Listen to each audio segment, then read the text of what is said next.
Our three major pain points and reasons why we chose to move to Yeti, firstly being dispatching. We never had a great system for dispatching service requests or complaints to our team in the field. Number two would be understanding if sites or services on sites were complete and when they were complete. And number three would be routing the most efficient trail for our team to follow.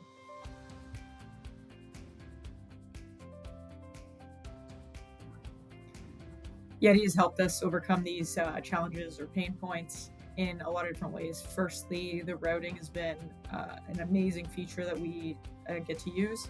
So our team can now just clock into a route and start pushing or salting rather than trying to figure out what site to do next. And we can ensure that they're following the routes live in Yeti, right? So we have a dispatch map and a dispatch list, which will show our people in the office what sites are complete, what's left to be completed, what services they're doing on the sites, site photos if the clients are looking for them, things like that.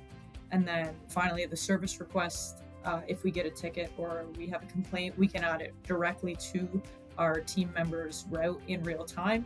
So that reduces the number of phone calls from our office to the team out in the field, so then they can focus on pushing, and our staff in the office can focus on just watching the dispatch map and managing the service complaints that they get.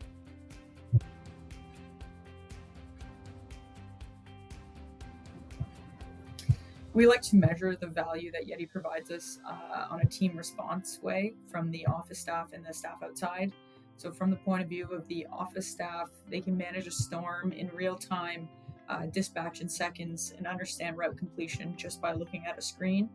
The timesheet approval process is simple and seamless, makes everything more efficient in our office from a payroll standpoint. Changing routes takes seconds, which is very important if we're in the case of a storm and we lose a tractor and a different staff member has to pick up those sites. We can change those routes from the office in a second.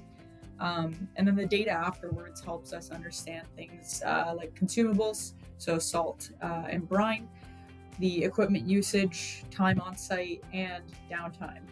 Downtime being captured is a big plus for us, because we never got to manage that beforehand with our other software. Yeti also gives us service proof with photos in the case of a slip and fall, which I always say is important. From the perspective of our staff outside, they can give us their start time, end time, weather data, consumables, equipment, and photos in a total of 20 to 30 seconds on site, which is important because they don't like to waste time on their phones in the middle of a storm, and we don't want them to have to think about clocking in, doing all this stuff before they actually get to push. They're out there because they're pushing. They don't need to worry about what's going on in their phone. So it makes it just a seamless process from the web version in the office all the way to the app outside.